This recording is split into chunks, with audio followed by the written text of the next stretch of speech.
Se ve en tu pantalla patología. Ya. También me pueden ver a mí, ¿verdad?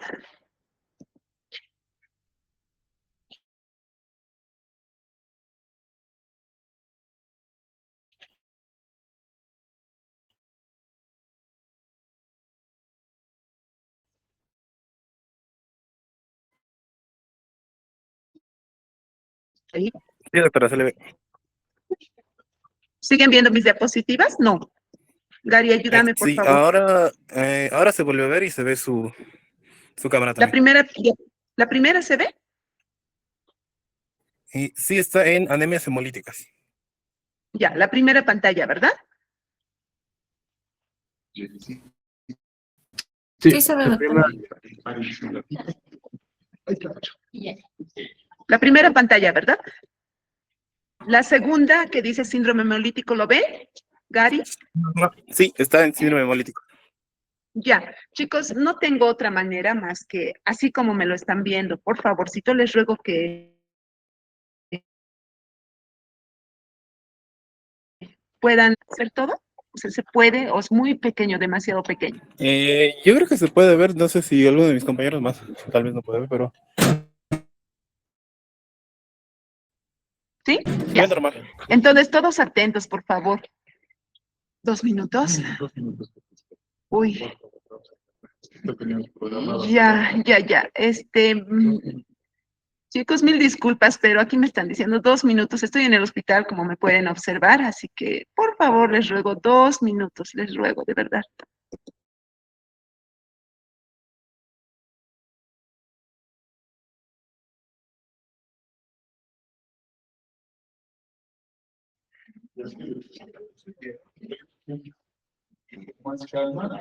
Por la conexión, Doc. Ujú. O sea, como le digo, no es mi intención perjudicar, pero realmente. Ya, gracias. Sus callitos. Ah, ¿ya? Hola. Se le escucha, Gracias. se ve y se ve su...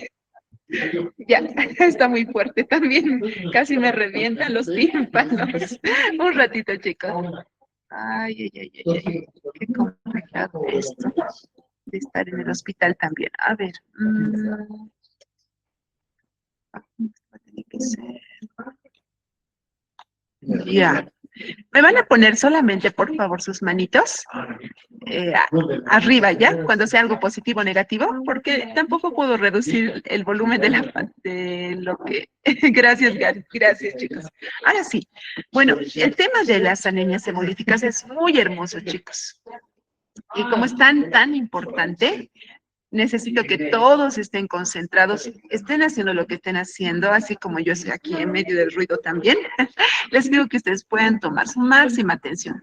No lo tomen solamente como una teórica más o como un tema más para su examen parcial, sino realmente les va a salvar la vida a ustedes y ustedes van a salvar muchas vidas si conocen muy bien estos temas, ¿no? La anemia hemolítica es quizás un poquito difícil de entender sobre la fisiopatología, sobre la forma de diagnosticar y cómo tratar en relación a la anemia ferropénica y megaloblástica, que es más sencillito quizás. Quizás un paciente con anemia ferropénica y megaloblástica no va a tener gran riesgo de fallecer, pero sí un paciente con anemia hemolítica se nos puede ir de las manos, sí puede fallecer y por eso nosotros tenemos que estar atentos y evitar todo, ¿no? Toda complicación en estos pacientes. Y sí fallece. Se puede tener ese de pacientes, ¿no? Con anemia hemolítica, con 3 de hemoglobina y que la transfusión que realice sea en ese momento cuando ya se complica el paciente, ¿no?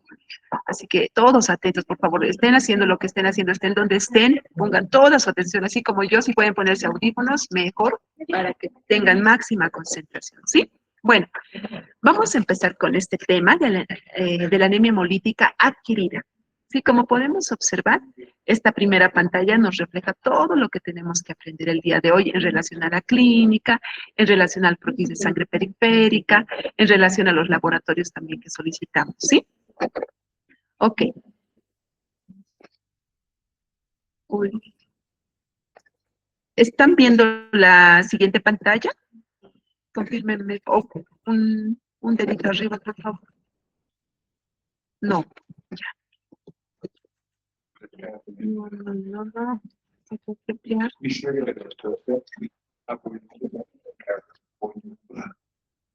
No, la siguiente diapositiva. No se ve, ¿no?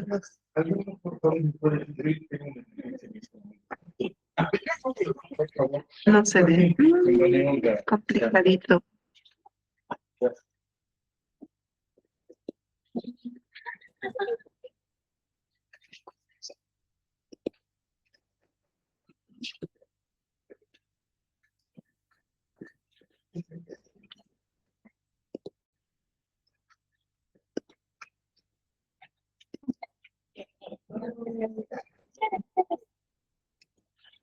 Ya. Ahora sí ven, sí, ¿verdad? Síndrome hemolítico leve. Yo lo puedo presentar. Sí, lo que pasa es que quisiera movilizar. A ver. Ya, Gary, pero tienes que ser muy ágil, por favor. Demasiado ágil para ayudarme. Y tienes que ayudarme con el mouse. Si no, de nada va a servir, por favor, Gary. Así que por esta única vez, el problema es mi laptop. No es otra cosa que mi laptop, el problema principal.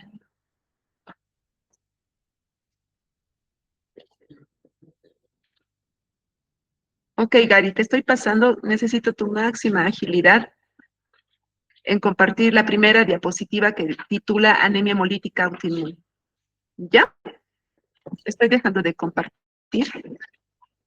Y me vas a ayudar, por favor, con el mouse, porque si no, no van a entender tus compañeros, se van a perder. Ese era el propósito de que yo agarre, de que yo lo comparta, ¿no? No sé si me vas a ubicar, pero esperemos que sí. Ya, ¿ya estamos?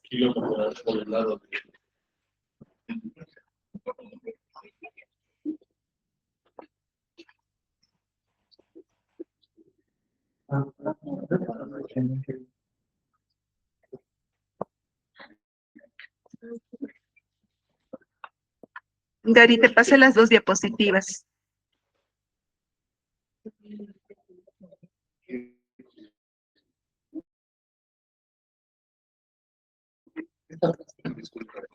Y si quiero ver amplio, necesito verlo amplio, por favor. Si no, no voy a poder, no lo veo grande. Tal vez alguien que tenga laptop a la mano. No lo estoy viendo grande.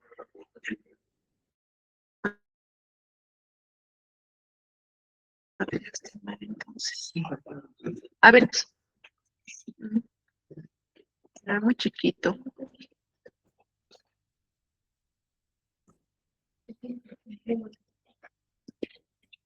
No lo puedes ampliar, quizás, Cari, que se vea grande en toda la pantalla, así todo, todo.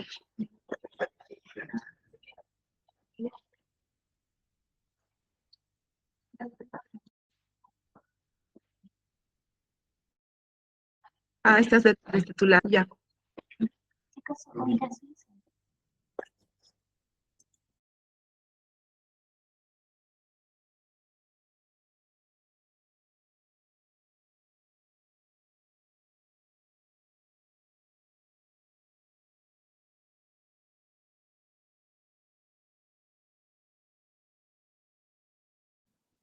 Ok, voy a tratar de... No, no tampoco. No, no.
No te voy a pedir para esos tiempos especiales. Ya, está bien.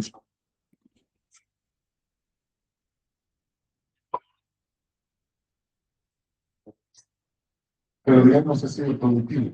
¿Has visto la literatura? Está abierto, pues. ¿Has visto imágenes? Bien, bien, eso es lo que eso es lo posible. Estamos. Este primero. Ese. Ay, pero cualquier otra persona. Ahora puedo poner. Sí, Claro que lo tengo. Gracias, de verdad. ¿Este es, no? Sí. No, este no es. Dice. Este. A ver. Ahora que se me ve. Aquí es para el. Ah, ya está completamente, ya se ve todo. Ya, súper. Ya. Ahora sí ya estamos compartiendo, ¿no? Ya. Perfecto, mire, ya, gracias. Quiero pantalla completa para que ellos logren ver. Y también quiero, ya, esto es acá. Si no me equivoco, ¿este es acá? No. Quiero esto. Eso quiero. Hola, hola. Ahora sí me escuchan y ven toda la pantalla, ¿verdad? ¿Estamos bien, chicos? Gracias, muchas gracias por su paciencia, chicos. De verdad no era mi intención hacerles esperar tanto, pero vamos a arrancar. ¿Sí? Bueno. Empezamos entonces con la anemia hemolítica congénita. Bueno, igual puedo arrancar con la congénita. Ay, no. Son dos. Ay, es esta. Son dos. O sea, las dos las tengo que dar, pero para que ellos puedan conectar mejor con el tema, siempre empiezo con hemolítica.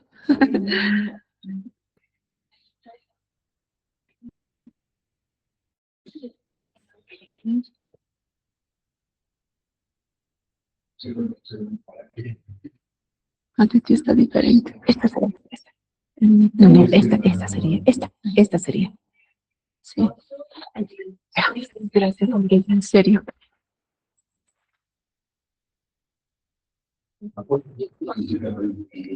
Ya, ahora sí. Ya. Cualquier error, pueden levantar su manito. Ya.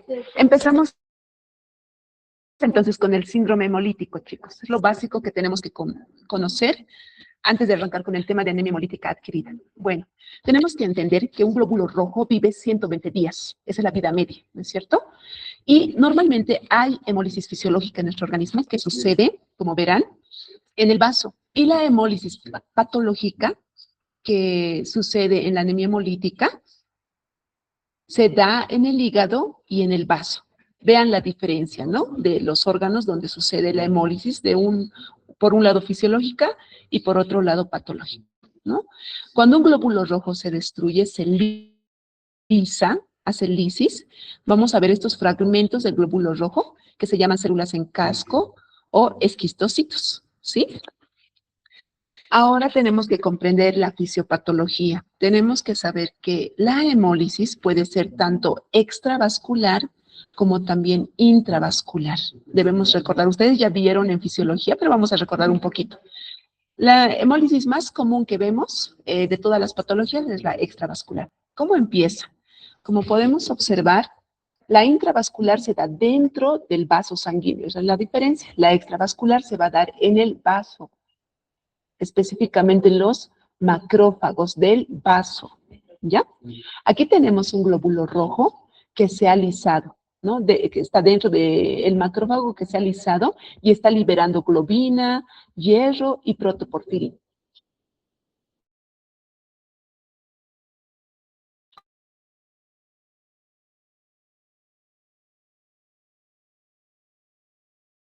Como vemos, la proteína aborto para conjugada, las enzimas que recuerdan en fisiología.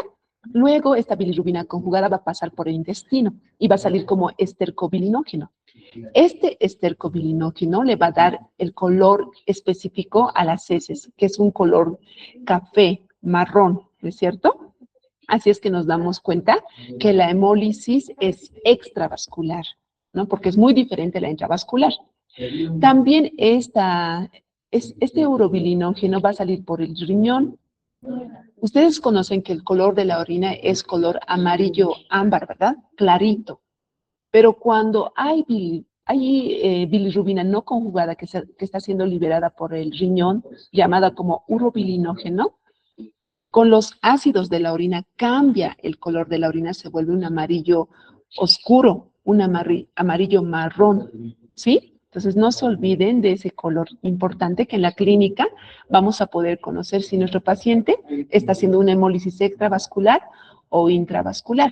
Mientras que en la hemólisis intravascular aquí tenemos los glóbulos rojos que se están lisando y están liberando la hemoglobina, ¿verdad? ¿Esto cómo hago para que se note? Ay, eso sí. Ay, ya, no te preocupes, ya, mire, ya lo logré. Gracias. Entonces la hemoglobina luego va a ser liberado por el riñón.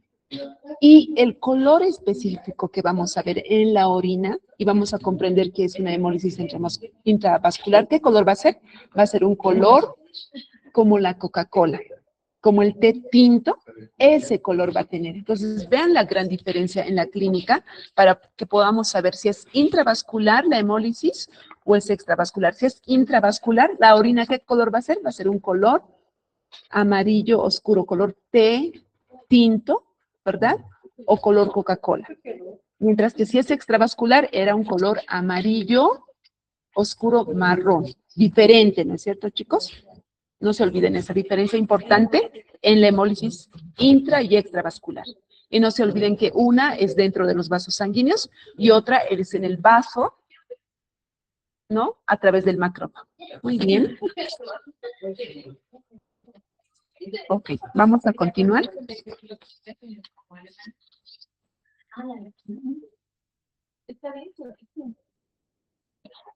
Ok, seguidamente vamos a recordar la clasificación.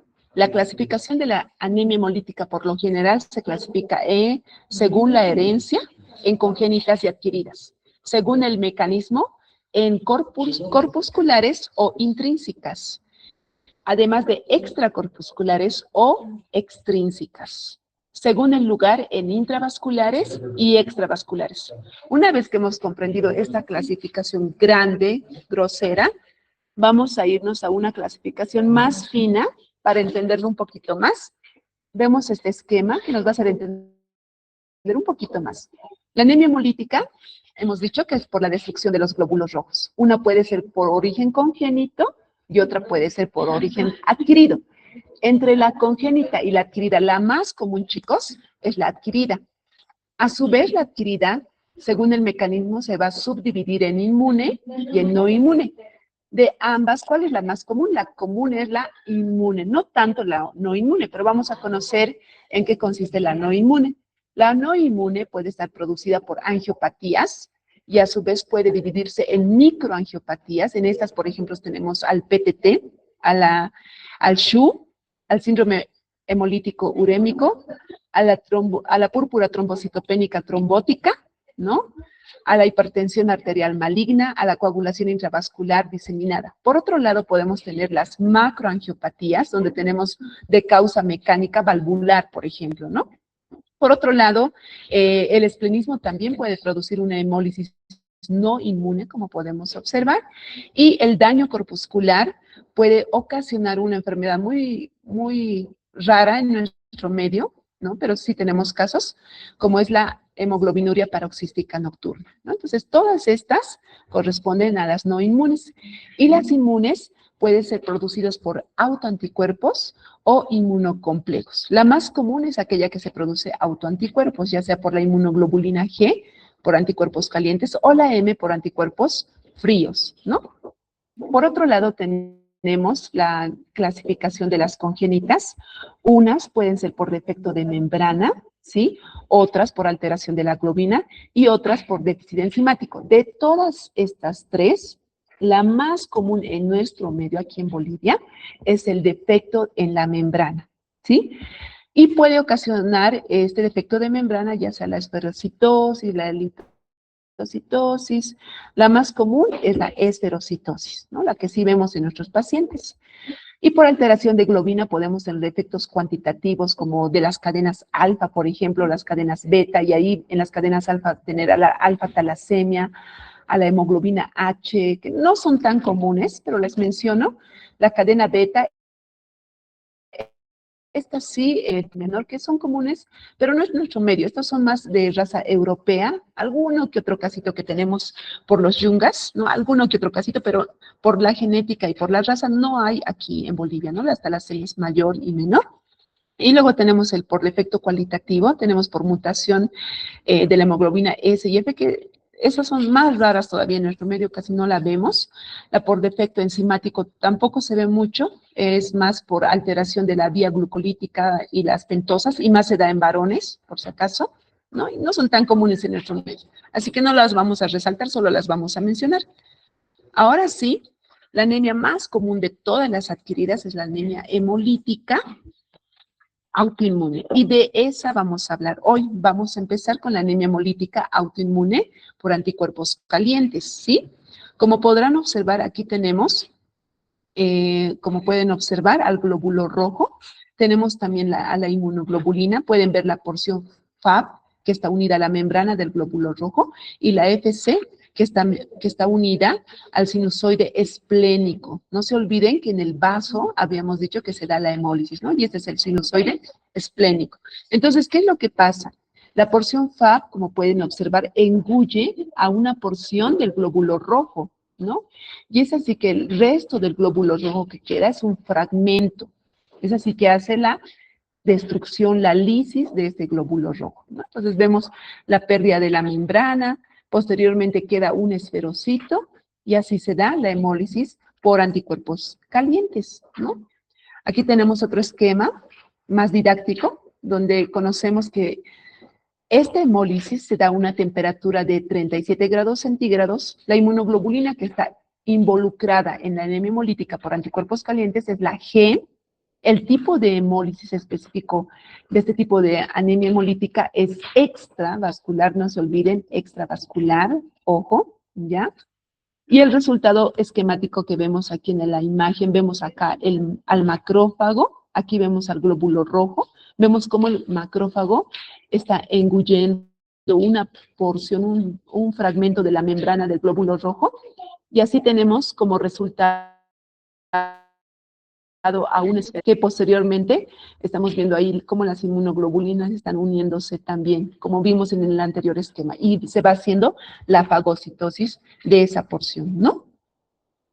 Bueno, ¿cuál es la etiología de la anemia hemolítica por anticuerpos calientes?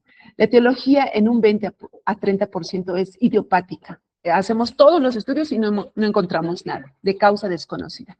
Hay algunos casos donde sí podemos encontrar que está asociada a síndromes linfoproliferativos, como por ejemplo la leucemia linfoide crónica, que ya lo van a conocer más adelante, el mieloma múltiple, y algo muy común que sí vemos en estos pacientes son las enfermedades autoinmunes, como el lupus eritematoso sistémico, la artritis reumatoide, los más comunes que vemos asociados a la anemia hemolítica por anticuerpos calientes. Estos tumores sólidos son raros, timoma, carcinoma. Infecciones víricas como el VIH también son muy raras. Lo que más hemos visto en nuestro medio implicado a estas anemias por anticuerpos calientes son las enfermedades autoinmunes, sobre todo el lupus, no se olviden, ¿sí? Bueno, ¿cómo podemos diagnosticar una anemia hemolítica por anticuerpo caliente? Claro que sí, tenemos que conocer la clínica primeramente, luego el laboratorio. La clínica es muy sencilla, aquí no nos podemos perder. Vamos a observar en el paciente una ictericia generalizada, ya sea en la piel, en las escleras, en las mucosas, como podemos ver en la pantalla. Y algo muy importante que debemos recordar, sabiendo que es una hemólisis extravascular y que el vaso es el que está afectado, entonces lo que vamos a observar es una esplenomegalia, como vemos en la imagen, muy importante, ¿no? Entonces, la clínica, en conclusión, ¿qué es? Una ictericia generalizada y esplenomegalia. Fácil de recordar, ¿no? No nos debemos confundir con los cuadros hepatobiliares, donde sí hay ictericia, pero no hay esplenomegalia. Ojo, sí va a haber, pues, en el paciente con vesícula biliar con cálculos, dolor en el hipocondrio derecho, ¿no? La maniobra que conocemos de así típica, pero no vamos a observar esplenomegalia. Entonces, así tenemos que diferenciar. Esto es muy típico de la anemia hemolítica, ¿sí? Bueno, en casos muy crónicos, ya podemos encontrar también hepatomegalia añadida, ¿no? Y bueno, el laboratorio es sencillo de comprender. Aquí sí quisiera que me tomen también mucha atención. Por supuesto, vamos a encontrar la hemoglobina baja, por eso se llama anemia. Vamos a encontrar que los reticulocitos se van a elevar, un pico reticulocitario, ¿no? O sea, la reticulocitosis, lo normal no se olviden que es de 0,5 a 2%. Entonces, en estos pacientes, cuando vemos esta clínica tan llamativa, los reticulocitos suben a 15, a 20, a 25, se disparan, ¿no? Luego, solamente esto se encuentra en el hemograma cuantitativo. Pero, ¿qué es lo que vemos en el hemograma cualitativo, en el frotis de sangre periférica? Como pueden ver en la imagen, vamos a observar fragmentos de glóbulos rojos, llamados células en casco o esquistocitos, como están observando, ¿no? También podemos observar células inmaduras de la eritropoyesis, como pueden ver acá, a un eritroblasto ortocromatófito, ¿no? Como podemos observar. ¿Ok? Pues no nos olvidemos de estas dos células importantes en el frotis de sangre periférica. Y claro que sí, la química sanguínea también nos va a ayudar a determinar si estamos frente a una anemia hemolítica por anticuerpos calientes. Algo que se va a acelerar, que va a subir, es la lactato deshidrogenasa, ¿no? Nosotros sabemos que como hay destrucción de los glóbulos rojos, hay un recambio constante de los glóbulos rojos. Es por eso que la DHL se eleva, y no solamente la DHL, también se eleva la bilirrubina indirecta por el metabolismo que acabamos de ver de la bilirrubina, ¿no es cierto? A nivel de la hemólisis extravascular que es en el vaso, ¿no es cierto? También vamos a encontrar que la aptoglobina va a estar disminuida, ¿no es cierto?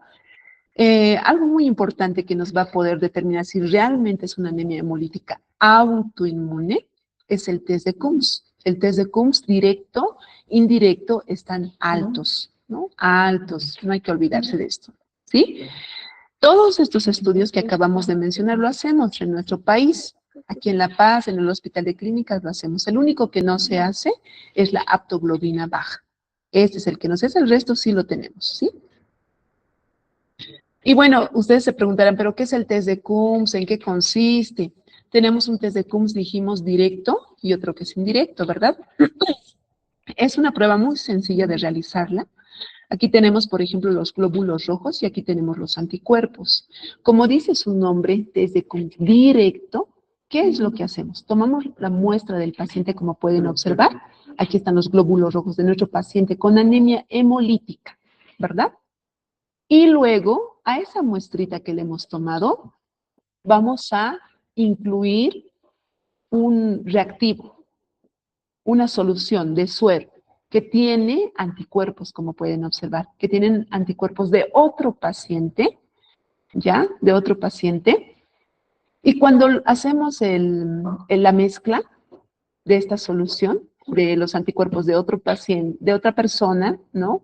Con los glóbulos rojos de nuestro paciente, el resultado que vamos a tener es que va a haber una aglutinación, va a haber hemólisis, va a haber, aglutinación, no hemólisis, aglutinización, lo cual nos va a dar un resultado positivo y nos va a confirmar que el test de Coombs es positivo, lo que significa que nuestro paciente tiene glóbulos rojos con anticuerpos de una anemia hemolítica por anticuerpos calientes, ¿no? Por eso está haciendo esa sensibilización. Y la prueba indirecta, en la prueba indirecta ya no usamos glóbulos rojos, sino usamos el suero, solamente los anticuerpos de nuestro paciente. Ya a ese suero de nuestro paciente vamos a incluir sangre, glóbulos rojos, de la otra persona, del control positivo que ha salido, ¿no es cierto? Vamos a incluir y al hacer la mezcla vamos a ver cómo se aglutinan los glóbulos rojos junto con los anticuerpos. Y este proceso es más largo, por eso se llama indirecto. Cuando vemos la aglutinización de los anticuerpos de nuestro paciente junto a los glóbulos rojos de otra persona con resultado positivo, vamos a ver que el resultado va a ser positivo, ¿no? Entonces, vemos ahí el test de Coombs directo e indirecto positivos. Algunas veces solo encontramos al directo positivo o algunas veces a ambos, ¿no? pero tiene que estar positivo. El tratamiento, ¿en qué consiste el tratamiento? El tratamiento no es complicado, lo que hacemos es corticoides, como pueden ver a esta dosis de 40 miligramos metro cuadrado día, ¿sí? O bien darle 1 miligramo kilogramo día, que es lo mismo. Este tratamiento es por siglos y siglos seguimos realizándolo y es muy efectivo. Algunos casos que no responden, pues tenemos que usar un tratamiento combinado en base a inmunoglobulinas junto con corticoides. Y si el paciente no responde ni siquiera a las inmunoglobulinas y corticoides, en ese caso usamos inmunoterapia, en este caso el rituximab y el alemtuzumab, que lo tenemos también en nuestro país, aquí también en el hospital lo estamos usando en nuestros pacientes, ¿sí? Ahora, muchos se preguntan acerca de la esplenectomía. La esplenectomía antiguamente se realizaba cuando no existían estos anticuerpos monoclonales. Actualmente, como ya tenemos esta terapia dirigida que va en contra de los linfocitos B, y sabemos que los linfocitos B son los que generan a la inmunoglobulina G, entonces no es necesario hacer una esplenectomía, a no ser que todos los tratamientos que ya hemos realizado no funcionen. En ese caso se podría realizar, ¿no? Y bueno, también hacemos transfusiones. Las transfusiones, en un momento más les voy a explicar, porque no es transfundir por transfundir. Tiene específicamente, aquí debemos transfundir glóbulos rojos lavados. ¿Qué significa eso? Glóbulos rojos que no tengan contenido de glóbulos blancos, porque los que hacen dar alergia, sensibilización, son los glóbulos blancos y por supuesto las inmunoglobulinas que están dentro del plasma, que tiene el concentrado eritrocitario, ¿no? Entonces, por eso tenemos que hacer un lavado con solución fisiológica y así disminuye la sensibilización a esa transfusión, a esos glóbulos rojos en nuestro paciente, ¿sí? Antiguamente se usaba la ciclofosfamida y la azatioprina. Actualmente, cuando no contamos estos medicamentos y nuestro paciente no responde a los corticoides, podemos usar también la ciclofosfamida y la azatioprina, sobre todo si vemos que un paciente tiene una enfermedad autoinmune asociada, ¿no? Ahora vamos a pasar a la anemia hemolítica por anticuerpos fríos, que es muy diferente. Vean la diferencia, ¿no? En este caso, la temperatura a la cual se va a activar la anemia por anticuerpos fríos es a 22 grados centígrados. Y en este caso, la inmunoglobulina involucrada es la inmunoglobulina M, como pueden observar. Anteriormente solo veíamos a la inmunoglobulina junto con la porción FAB, ¿verdad? Y la FC nada más. Y veíamos que inmediatamente ya había una hemólisis. En este caso es más compleja la hemólisis por anticuerpos fríos. Como pueden observar, todo el sistema de complemento se desencadena, ¿sí? Aquí vemos la cascada del complemento, la C1, C2, C3, C4, C5, ¿no es cierto? Incluso puede llegar a avanzar un poco más hasta la C6, 7 en casos muy complejos, ¿no? Pero generalmente hasta la C3B y la C5A o C5B es que avanza la hemólisis por anticuerpos fríos. Por eso es muy complicado el tratamiento de estos pacientes, ¿no? Y bueno, aquí vemos cómo sucede de una manera más esquemática la anemia hemolítica por anticuerpos calientes. Aquí vemos, ¿no?, el complejo de ataque de la membrana por estas inmunoglobulinas, en este caso la IgM. Vemos cómo es diferente, ¿no?, a la imagen que anteriormente estábamos viendo. Aquí la destrucción, fíjense, no hay esferocitos, no es que el macrófago solamente una porcioncita de la membrana del glóbulo rojo se lo engulle. Como podemos observar, aquí es varias porciones y la destrucción es masiva, fíjense, ¿es cierto? Por eso esta en particular, en este caso la hemólisis es intravascular, ¿no? Entonces la hemólisis intravascular es más compleja, más complicada, involucra más órganos, y muchas veces cuando ya involucra más órganos es difícil frenar esa hemólisis, ¿sí? Bueno, ¿cuál es la etiología? La etiología puede ser idiopática de manera variable. Pueden estar involucradas también la leucemia linfoide crónica y el mieloma múltiple. Aquí ya no vemos, como observan en el cuadro, ya no vemos enfermedades autoinmunes, pero sí vemos infecciones por virus. Fíjense, la mononucleosis infecciosa y el micoplasma pneumoniae son los gérmenes que están involucrados en este tipo de hemólisis por anticuerpos fríos, ¿no? Es menos la cantidad de enfermedades involucradas. Y la clínica, fíjense, es totalmente diferente. Debemos saber reconocer, fíjense, Aquí los pacientes no está, como vemos en las manitos, ictericia. No he podido encontrar fotos, pero quiero que entiendan que la clínica de un paciente con anemia hemolítica por anticuerpos fríos lo vamos a ver como un pitufo. ¿Qué significa? Vamos a ver cianosis periférica, tanto en la nariz, en las orejitas, y como podemos ver, acrocianosis, ¿no es cierto? ¿Ven? De esa manera, ¿no es cierto? En este caso, que es anemia hemolítica por anticuerpos fríos, vamos a ver más afectado el hígado, fíjense. Ambos están afectados, pero más afectado el hígado en relación a la otra hemólisis que era por anticuerpos calientes. El laboratorio es casi lo mismo, fíjense, la hemoglobina está disminuida, los reticulocitos están elevados. Algo que aquí se incluye en el hemograma, vean, muy importante, es el BES. El BES se acelera, ¿no? La velocidad de eritrosedimentación está acelerada, algo que no veíamos en la hemólisis por anticuerpos calientes, ¿no? Y como podemos observar el frotis, fíjense, es muy diferente. Aquí no estamos viendo fragmentos de glóbulos rojos, no estamos viendo células en casco, pero ¿qué sí estamos viendo? Estamos viendo aglutinización, fíjense, ¿no? Los glóbulos rojos están aglutinados como en pilas de moneda, más o menos, ¿no es cierto? Esta imagen está tal vez muy suave, porque en realidad es aún más compleja. Todo el frotis se llena de glóbulos rojos aglutinados, ¿no?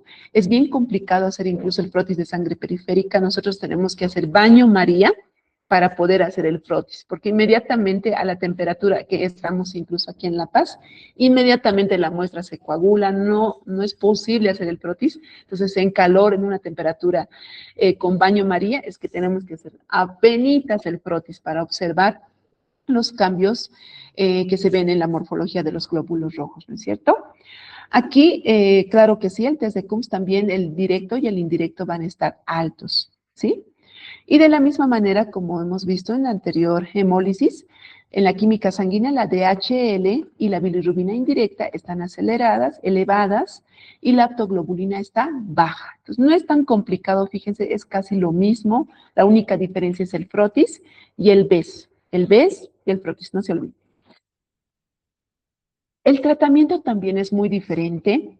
Como pueden observar, como es anemia hemolítica por anticuerpos fríos, lo que tenemos que hacer es evitar que el paciente se someta al frío. Hay pacientes que tienen esta enfermedad que llegan de Beni de Pando a la ciudad del Alto de La Paz. Imagínense a qué temperatura actualmente estamos hoy, y que venga un paciente de Beni de Pando. Es así que por primera vez el paciente expuesto a estas temperaturas se desencadena la enfermedad. Entonces, ¿qué tenemos que hacer con ese paciente si les toca a ustedes? Espero que no les toque porque son muy complicados estos casitos, pero si les toca, lo primero que tienen que hacer es habilitar una estufita y que el paciente esté confortable sin exponerse al frío, ¿no? Y bueno, por otro lado, otra terapia que podemos realizar es hacer la plasmaféresis. No se olviden que el defecto principal está en los anticuerpos inmunoglobulina M. Entonces, ¿qué hay que hacer con la plasmaféresis? Extraer la mayor cantidad de plasma que contiene esta cantidad de inmunoglobulina M y así evitar la aglutinización, ¿no? En estos pacientes. Aquí, como pueden ver, no hay corticoides, ¿no? No hay corticoides, no hay inmunoglobulinas, ¿no es cierto? ¿Qué tratamiento podemos hacer? Hacemos el rituximab, porque sabemos que el mismo linfocito B produce la inmunoglobulina G y M. Por lo tanto, sí podemos utilizar el rituximab, sí nos puede ayudar. Hay otros tratamientos más avanzados que se usan, que no lo tenemos en nuestro medio. Uno, por ejemplo, es el clorambucilo, que nos podría ayudar, así también la ciclofosfamida y la ciclosporina, ¿no? Algo más efectivo, pues, es la plasmaféresis y el rituximab, que sí nos ha podido apoyar en ese tipo de pacientes, ¿no? Bueno, ahí estamos terminando, chicos. La anemia hemolítica adquirida, tanto por anticuerpos calientes y por anticuerpos fríos. Si quieren que les vaya muy bien y vivan largamente, hay un secreto. Como dice acá, Honra a tu padre y a tu madre para que te vaya bien y tus días se alarguen en la tierra que Jehová tu Dios te da. Efesios 6, 2, 3. No se olviden. Así que respetemos a nuestros padres, ¿sí? No nos olvidemos de eso, chicos. Ok. Y bueno, vamos a continuar con la anemia hemolítica congénita. ¿Están ahí aún? Díganme que sí, por favor. O ya se durmieron. Espero que no. Vamos a continuar. Aquí está.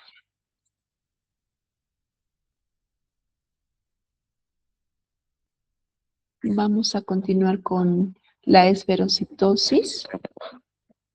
Un ratito, por favor. Aquí está. ¿Pueden ver la pantalla ampliada? Sí, ¿verdad? Súper, chicos, gracias por la confirmación. Lo voy a tratar de hacer lo más cortito que pueda. No se ve la pantalla ampliada, doctor.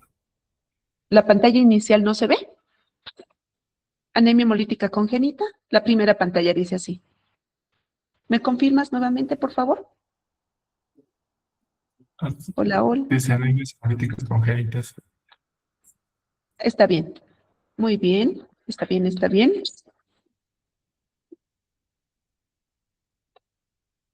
La segunda muestra una clasificación de hemoglobinopatías. ¿Estoy bien? ¿Alguien me confirma? Sigue en la primera que dice anemias hemolíticas congénitas. Uy, ya. A ver otra vez. Entonces.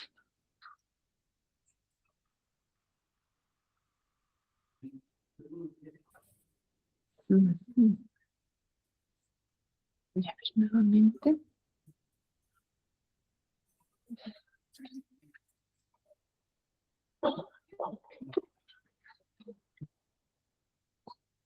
¿Qué tal? ¿Ahora sí? ¿Se ve la segunda pantalla? La segunda diapositiva, lo siento. ¿Sí? Ahora está en anemias hemolíticas congénitas, Sí, hemoglobinopatías. Sí. sí, cambió. Y ya, súper. Ahora voy a ampliar, espero que sí también se note. ¿Ven una membrana? ¿Sí? Sí, sí, doctor. Sí, doctor. Súper, gracias, chicos. Ya. Este tema es muy bonito, muy bonito. Ya, me fui a la primera pantalla. También lo están viendo, ¿verdad? ¿Sí? Ya. Sí, sí, Ahora doctora. sí, vamos a continuar. Bueno, nos toca escuchar, entender, conocer la anemia hemolítica congénita. ¿Ya? Su nombre dice congénita y seguramente tú te imaginas, seguramente los bebés nacen, es hereditaria, pero te cuento que la clínica, la manifestación recién se nota a los 30 o 40 años. Es decir, que los niños pueden estar en la etapa inicial de la niñez, adolescencia, jóvenes, sin manifestar la clínica o la descompensación por esta enfermedad. Solamente a los 30, 40 años recién manifestarse, ¿sí? Así que no siempre lo vamos a ver en pediatría, sino también en adultos, sobre todo, ¿sí? Vamos a continuar. Bueno, las anemias hemolíticas congénitas se clasifican en 3 grupos grandes, ¿no? Ya, en 3 grupos grandes. Por un lado, las hemoglobinopatías, por otro lado, las membranopatías y por otro lado, las enzimopatías. De las 3, la más común es la membranopatía, ¿sí? Y esa es la que hoy vamos a ver. Para lo cual tenemos que ver la membrana del glóbulo rojo. Fíjense que es muy compleja la membrana del glóbulo rojo, pero aún más compleja es la membrana de la plaqueta, les cuento. Así que esto es fácil. Como podemos observar, la membrana está muy estructurada por proteínas transversales, fíjense, así también por proteínas verticales, fíjense en la pantalla, ¿no es cierto? Tenemos, por ejemplo, las verticales, la B3, la banda 3, la proteína 4.2, la anquirina, como pueden observar, y las transversales son la espectrina alfa, la que está de color celestito, y la beta que está de color blanco, ¿no es cierto? Es muy importante que todas las proteínas que estamos observando, tanto verticales y transversales, estén completas en cantidad y que estén funcionantes y genéticamente estructuradas adecuadamente cada proteína. Ustedes saben que una proteína es la unión de aminoácidos y cada aminoácido también tiene su estructura, tiene su genética, ¿verdad? Y tiene que estar todo estructurado. Si encontramos una mutación, una deficiencia, por ejemplo, de un gen, de una porción del aminoácido, todo ya no sirve. O sea, no vamos a tener un glóbulo rojo funcionante. No se olviden que gracias a este esqueleto, porque es como un esqueleto de la membrana del glóbulo rojo, tanto por estas proteínas transversales, verticales, ¿no? Y también por estas transversales, es gracias a este esqueleto que el glóbulo rojo puede ser flexible, puede cambiar de forma y puede pasar por los microcapilares, sobre todo a nivel renal, a nivel cerebral, a nivel pulmonar y claro que sí a nivel del bajo también, ¿no es cierto? Es muy importante que puedan desplazarse los glóbulos rojos por esos microcapilares gracias a esta estructura muy importante. Así que si falta, por ejemplo, solamente la proteína 4.2, pero sí tenemos la banda 3 y la anquirina, no se va a poder el glóbulo rojo desplazar, no se va a poder cambiar de forma para pasar por esos microcapilares. Cada proteína es muy importante en esta estructura, ¿sí? Comprendiendo cómo es la estructura de la membrana del glóbulo rojo, ahora sí vamos a hablar de las membranopatías. Las membranopatías se dividen en tres. Por un lado, la esferocitosis hereditaria, donde está deficiente o falta por completo la banda 3, la anquirina, la proteína 4.2, la alfa y beta espectrina, ¿no? Estas proteínas están deficientes o faltan solamente en la esferocitosis hereditaria. También tenemos otro defecto conocido como la eritrocitosis hereditaria. En esta enfermedad, en la primera, los glóbulos rojos, es muy fácil de entenderlo, son como esferocitos. En la segunda, en la eritrocitosis, pues los glóbulos rojos son alargaditos, como un elipse, ¿ya? Para que me entiendan. En esta eritrocitosis, la que falta es la proteína 4.1 y la alfa y beta espectrina, ¿sí? Por otro lado, tenemos otra alteración en la membrana que es la estomatocitosis hereditaria, donde los glóbulos rojos tienen la forma como fueran boquitas, ¿sí? En este caso, es más por una xerocitosis congénita, por una hidrocitosis congénita o una criohidrocitosis congénita. Es decir, hay defecto en la temperatura o tiene más cantidad de agua el glóbulo rojo o tiene también deshidratación, por un lado, en la xerocitosis, o bien el glóbulo rojo no solo tiene agua, también tiene una temperatura muy inferior, por lo cual el glóbulo rojo aparece como congelado, si se pueden imaginar, ¿no? Entonces, el resultado de todos estos cambios en la morfología de la membrana dan una estomatocitosis hereditaria, ¿no? De estas tres, la más común en nuestro medio es la esferocitosis hereditaria, ¿sí? Y por eso vamos a hablar de esta membranopatía en particular, ¿sí? ¿Qué es la esferocitosis hereditaria? Es una enfermedad que se da por herencia autosómica dominante, ¿sí? Es hereditaria, es por herencia autosómica dominante. ¿Qué significa? Significa, ¿sí?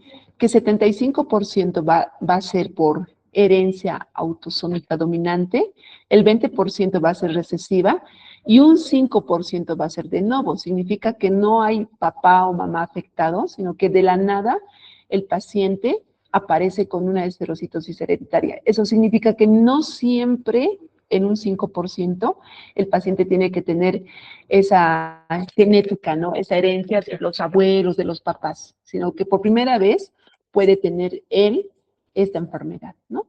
Entonces, fíjense en este esquema, el padre está afectado y la madre está afectada. Entonces, ¿cuál es el resultado?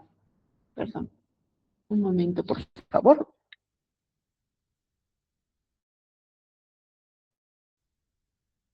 Uy, ya no se puede mover. Ya.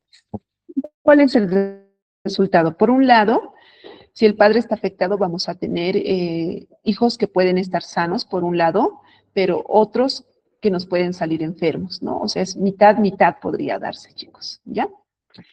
Puede ser variable en realidad, pero es más o menos un esquema cuando es dominante en un 75%, ¿sí? Ahora, ¿cuál es la fisiopatología de la esferocitosis hereditaria? Como podemos observar, esta es la estructura, la morfología de un glóbulo rojo normal, que es como un disco bicóncavo, y aquí vemos el esferocito, prácticamente tiene la forma de una esfera,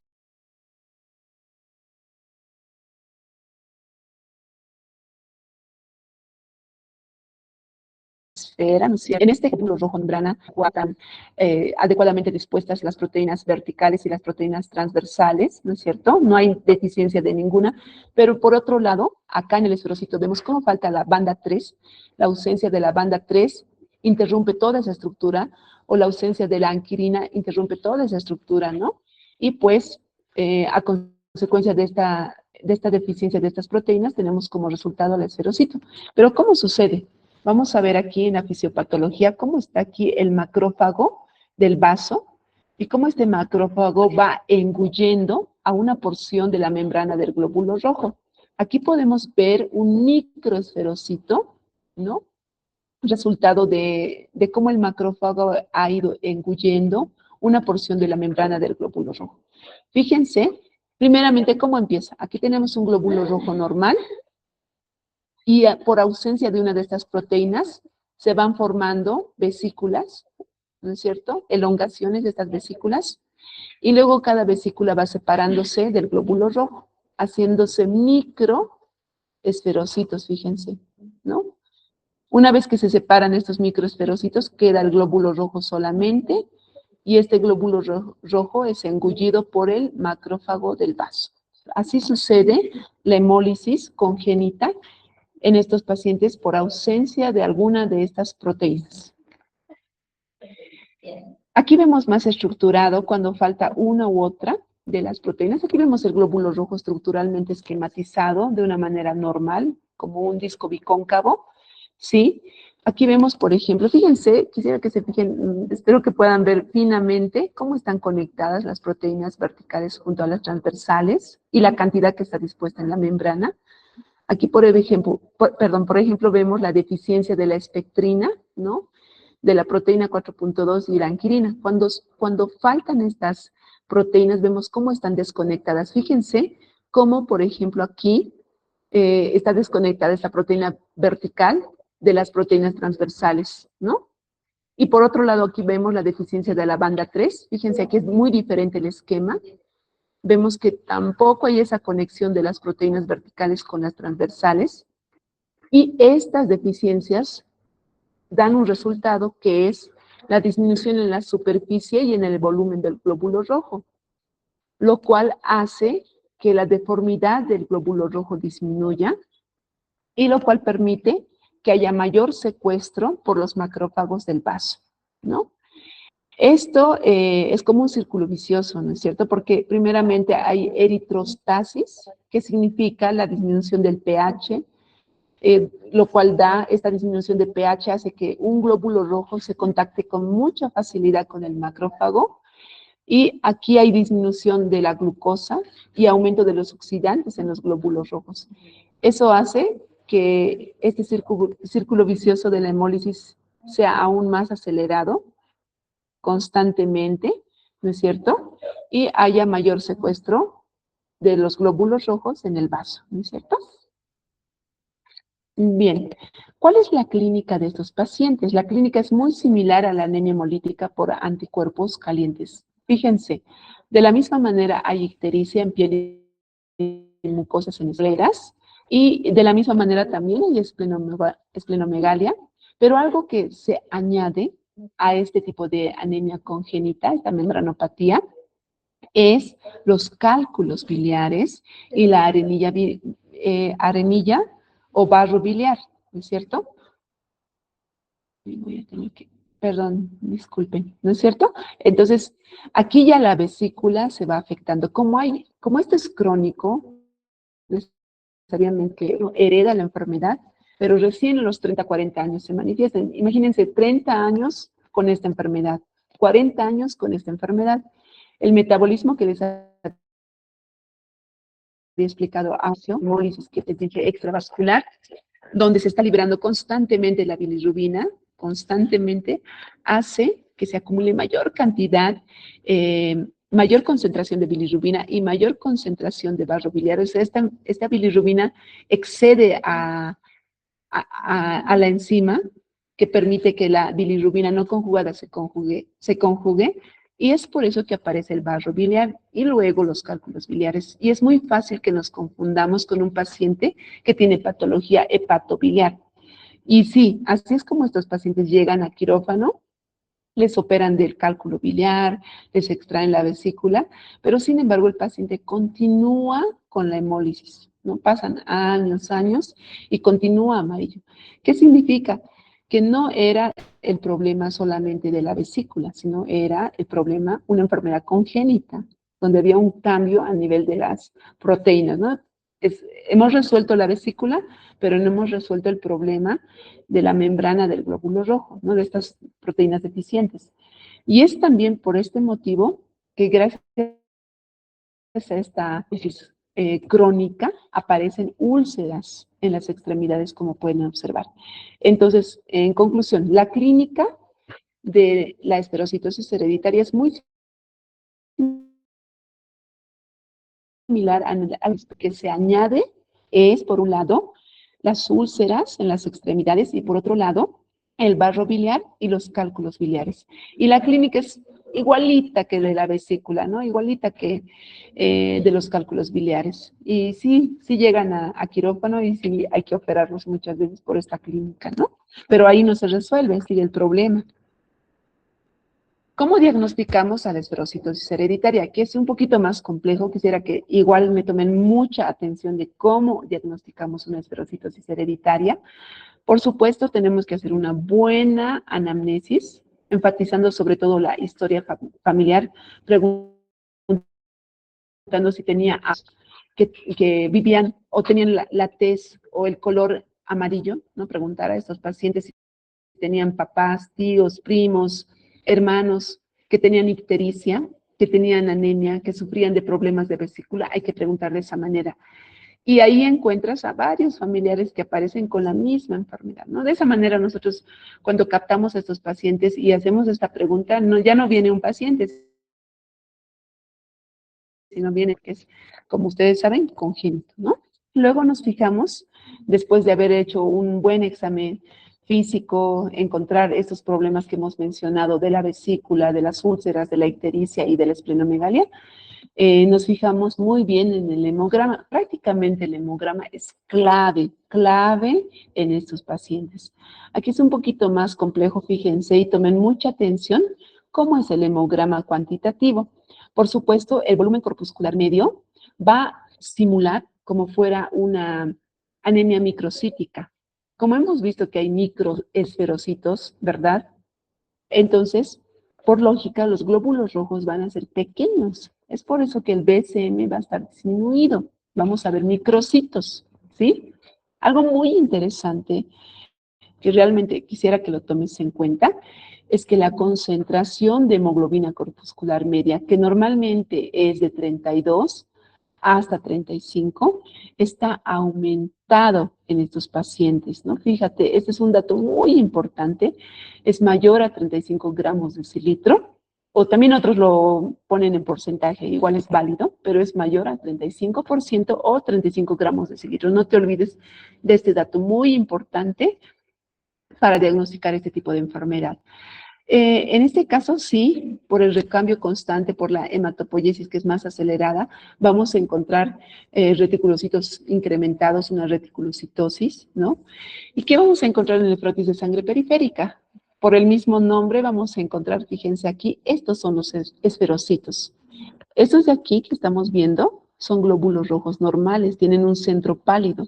Pero fíjense cómo son los esferocitos, realmente son como una esfera, y fíjense el color, hay una hipercromía, y es uniforme. Es por eso que esta concentración de hemoglobina corpuscular media es mayor a 35%. ¿no? Como estamos observando en la imagen, ¿sí? También podemos encontrar células inmaduras. Aquí tenemos una esferocitosis, fíjense, más avanzada, donde todos los glóbulos rojos están hipercrómicos, están esféricos, o la mayoría, ¿no es cierto? Y tenemos también eritroblastos inmaduros que aparecen en compensación de la hematopoiesis, ¿no? En la química sanguínea es lo mismo que habíamos aprendido con la anemia hemolítica por anticuerpos calientes fríos. La bilirrubina indirecta se acelera, la DHL también está elevada, la creatinina se eleva, el potasio se eleva, ¿no es cierto? Estos cambios encontramos. Y algo que es fundamental que debes acordarte en esta enfermedad es que aquí el test de Coombs directo es negativo, ¿no? Aquí me faltaba anotar indirecto. Ambos, tanto el directo y el indirecto son negativos. ¿Ya? No se olviden, negativo, ¿no? En la anemia hemolítica por anticuerpos calientes o fríos, ¿cómo era? Positivo. En la que es congénita, como por ejemplo la membranopatía, ¿cómo es? Negativo. Tiene que ser negativo porque aquí no hay participación de inmunoglobulina G ni inmunoglobulina M. Fíjense, tiene que ser negativo, no se olviden, ¿sí? Hay estos otros estudios que nos pueden apoyar, como por ejemplo el test de fragilidad osmótica, pero solamente tiene una sensibilidad de 70% y especificidad de 75-78%, así que no es tan específico, pero sí nos ayuda. Y sí lo hacemos en Celadis, lo hacen en Celadis, perdón. El test de criohemólisis también es un test importante que tiene mayor especificidad y sensibilidad en un 94%, ¿no? Que este sí nos puede ayudar sobre todo para distinguir a los pacientes de otras enfermedades que nos hagan confundir, ¿no? Este otro test de lisis en glicerol y ectacitometría de gradiente osmótico y el test de eosin 5 maleimida no se hace en nuestro país, chicos. Solo les he puesto como conocimiento para que conozcan que este último test, el de eosin 5 maleimida, es el primordial para poder diagnosticar esta enfermedad. Fíjense que su sensibilidad es muy alta, en un 96%, y la especificidad incluso en un 99%. Incluso nos permite poder encontrar esferocitosis hereditarias atípicas y también las leves, ¿no? Las que tal vez se nos pueden pasar porque no son muy claras en la clínica, pero aún en esos casos podemos investigar con este test, podemos diagnosticar y confirmar, ¿no? Como les decía, el test de fragilidad osmótica es el que más practicamos, ¿no es cierto? Fíjense, en este test, por ejemplo, tenemos que usar 4, 5, 6, 7, 8, 9, 10, 11, 12, 13, 14 tubos. En los 14 tubos vamos a añadir solución fisiológica. Fíjense en esta primera, en esta fila y luego en esta. Primero en esta, fíjense, este es de un paciente normal y este es de un paciente que tiene esferocitosis hereditaria. En esta primera fila de tubos, que es de un paciente normal, vemos 14 tubos, los cuales están con solución fisiológica a diferentes concentraciones. Por un lado tenemos a 0,85% de cloruro de sodio, ¿no? En el tubo número 1. Ya en el tubo número 9 está a 0,50 de concentración. Y en el último tubo, que es el número 14, está a 0,10% de concentración de cloruro de sodio. Entonces, ¿qué hacemos? Vamos a incluir a cada solución fisiológica una gotita de sangre. Mientras vamos introduciendo la gotita de sangre, vamos viendo que en un paciente normal solamente en el tubo número 9 recién hay hemólisis, ¿sí? Pero fíjense que en un paciente con esferocitosis hereditaria, como hay mayor fragilidad de la membrana a estas concentraciones, fíjense que aún, miren, aquí era en el tubo número 9, pero aquí fíjense que en el tubo número 5, que es a una concentración de 0,65% de cloruro de sodio, ya hay hemólisis anticipada, ¿no es cierto? O sea, chicos, normalmente nosotros sí tenemos hemólisis, pero a esta concentración, a 0,50. Pero aquí los pacientes con esferocitosis ya es a 0,65%. Este test nos permite mucho verificar o corroborar la clínica y los datos que nuestro paciente nos aporta a través de la anamnesis junto al laboratorio de hemograma y química sanguínea que nuestro paciente sí está cursando con una esferocitosis hereditaria. Aquí vemos las curvas que nos reportan cuando hacemos este test. Fíjense que cuando es un paciente normal es la curva rosadita, a 0,50 dijimos, y el paciente con esferocitosis hereditaria ya a 0,65 ya hace hemólisis, como podemos ver en esta curvita, ¿no? Y ese estudio, por si acaso, lo hacemos en Celaris, ¿no? Y nos beneficia en ciertos casos. Esta esferocitosis hereditaria se divide o se clasifica en leve, moderada y grave. Fíjense que la leve, casi, como les decía, la leve es la mayoría de niños, adolescentes y jóvenes. Y en la leve no se ve la clínica. Fíjense, aquí no estamos hablando de clínica. No hay anemia, no hay ictericia, no hay esplenomegalia. Y esta leve se presenta en un 60 hasta 75% de los pacientes. En estos casos, en el laboratorio vamos a encontrar reticulocitosis, en la morfología ya vamos a poder apreciar los esferocitos y ya vamos a poder hacer el estudio familiar. Pero como ven, no hay otros laboratorios que nos puedan aportar, porque prácticamente este es leve, es indetectable en la clínica, como también en el laboratorio. Algo que tal vez nos podría orientar, a ustedes les podría orientar, es cuando un paciente tiene reticulocitos altos. Y ahí tenemos que decir, wow, está con reticulocitos altos, investigar este tipo de enfermedad, ¿no? Y hacer inmediatamente el estudio familiar. La moderada se encuentra en menor cantidad, en un 20 a 30%. Aquí ya los pacientes pueden tener anemia, pueden tener esplenomegalia, pueden tener ictericia, pero intermitente. A veces sí, a veces no, ¿no? Hay días que sí tiene ictericia, hay días que no tiene ictericia. Ahí nos tiene que llamar la atención y hacer un estudio más amplio.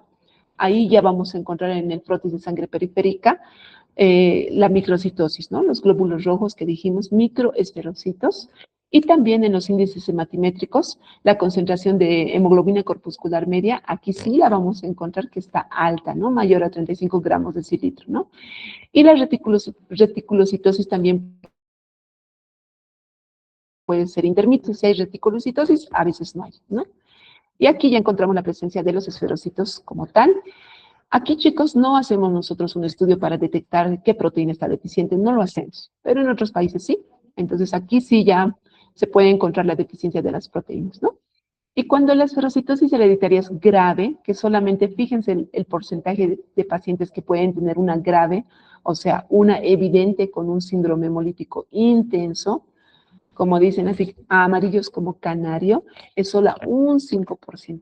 ¿No? Entonces, por eso les decía que a los 30, 40 años recién uno se entera que había tenido esferocitosis hereditaria.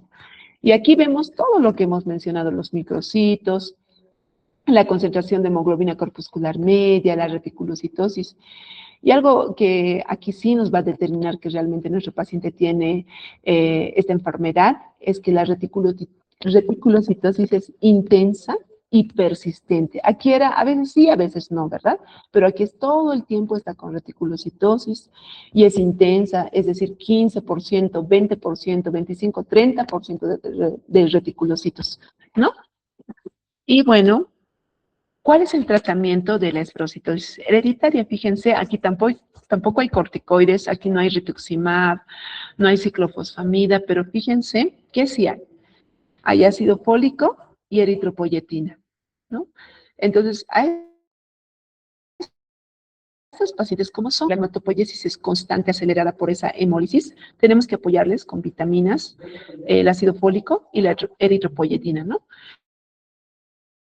No le van a curar, nos pueden ayudar a que el paciente no esté con los síntomas, signos de la anemia, podemos disminuir esos síntomas.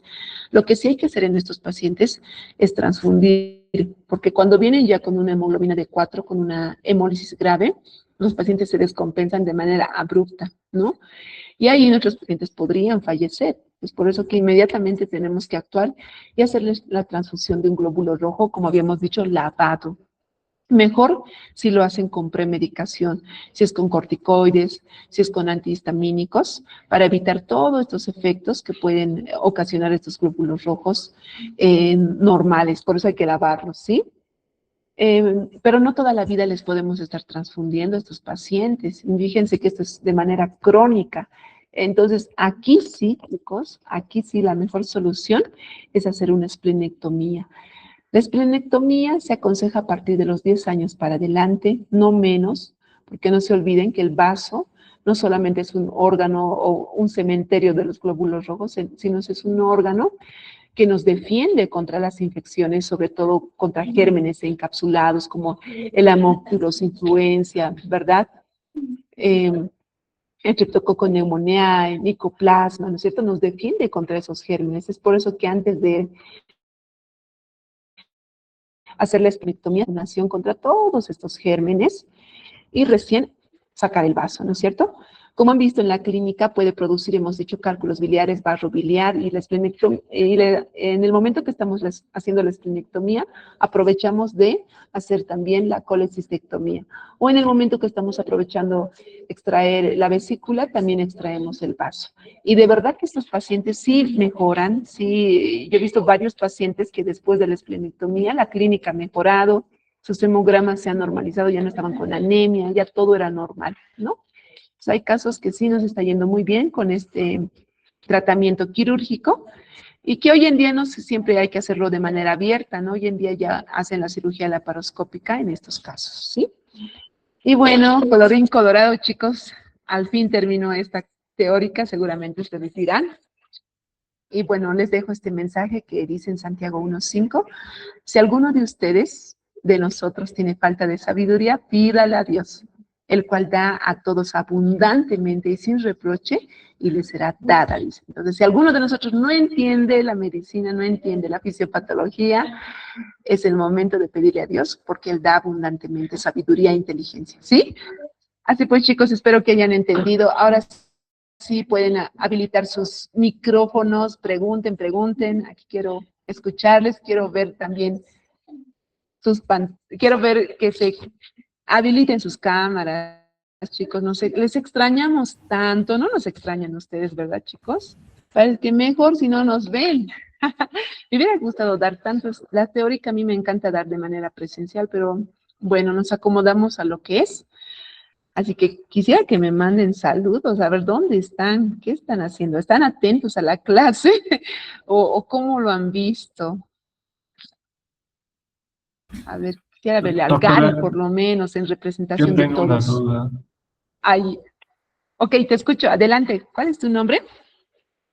Jair, Jair, no te preocupes, no te voy a aplazar. Dime nomás tu nombre. Ya. Adelante, Jair, Jair. me llamo Jair. Sí. Dale, Jair, adelante. Ah, en la parte de esferocitosis se Ujú. vio, hay un aumento de potasio. ¿Eso también se puede generalizar a las demás hemolíticas o solo a las intravasculares? Súper. No, lo que pasa es que en la anemia hemolítica, específicamente en la esferocitosis hereditaria grave, como has visto, el pico reticulocitario es así, 30, incluso 50 llega. Entonces hay mayor destrucción de glóbulos rojos. Porque imagínate que ese glóbulo rojo esférico pase por esos microcapilares. No pasa. Es por eso que el macrófago lo fagocita. Entonces, al destruirse este glóbulo rojo, ¿no es cierto? ¿Qué va a suceder? Va a liberar potasio. Sabemos que el potasio en mayor cantidad se encuentra intracelular, ¿verdad? Entonces, cuando se destruye, libera mayor cantidad de potasio a la sangre periférica, ¿no?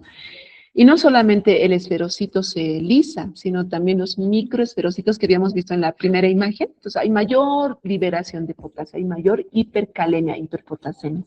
Y por eso, con la hiperpotasemia y con la destrucción de estos glóbulos rojos, hay también falla renal y los pacientes llegan a tener, ¿no?, insuficiencia renal aguda por este tipo de hemólisis. Más es en la esferocitosis que en la hemolítica por anticuerpos calientes y fríos.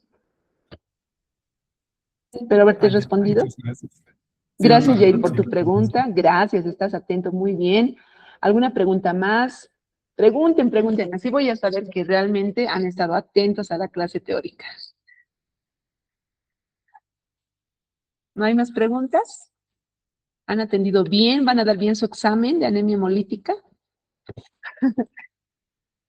Ah, ¿algo más, querido Gary? ¿Estás por ahí? Y al Gary le veremos por lo menos. Que se muestre. Y los Hola, demás. doctora. Ahí está el Gary. Gracias, Gary, me has ayudado mucho. Mil disculpas, chicos. En otra tratamos de conectarnos mejor y pues seguramente ya tienen otras teóricas, así que les dejo. ¿sí? Nos vemos en otra teórica. Gracias por toda su atención y su paciencia, sobre todo. Ahí está Romina. Saludos a Romina, ha sido mi ex estudiante. Alejandra. Ya, todos Igualmente, a- doctora. Espero que estés comiendo. Todos espero que estén alimentándose bien. Sí, es que Romina creo que no era de comer mucho. Verduras sí comía. Es chiste. Bueno, nos vemos, chicos. Que les vaya muy bien. Vuelvan a las prácticas presenciales, por favorcito. Los pacientes, por si acaso, chicos, están llegando de Ventilla, de Sencata, todo este mes de conflicto. Han llegado de Río Seco, no sé, y yo decía, va a estar vacío el hospital seguramente, no va a haber pacientes, pero no sé cómo. Y les preguntaba, ¿de dónde vienes? Alto Beni. Y verdad que todo estaba bloqueado en Yungas, por esos lugares, ¿no es cierto?, donde hay más conflicto. ¿De dónde vienes? Alto Beni. ¿De dónde vienes? De Guanay. De ahí han venido chicos. ¿De dónde vienes? De Sencata, de Ventilla, más adentro, de Río Seco, ex Parada 8, no sé qué me han dicho. Puro esos pacientes me han tocado. Entonces yo dije, ¿qué será de mis estudiantes? No, entonces todo es posible, chicos. Todo es posible. Hay épocas donde hemos caminado y es por el bien también de cada uno de nosotros para que nuestra formación siga, sino cómo vamos a hacer. No se olviden que en la época COVID, nuestros estudiantes tristemente no estaban tan preparados. Una cosa es, ¿no?, presencial y diferente el virtual. Así que Dios nos permita llegar a nuestras prácticas y que todo se normalice, ¿sí? Nos vemos, chicos. Chao, que les vaya bien. Gracias, doctora. Hasta luego. Gracias, doctora. Hasta luego. Chao, chicos, que les vaya muy bien. Hasta luego, doctora. Chao, chao.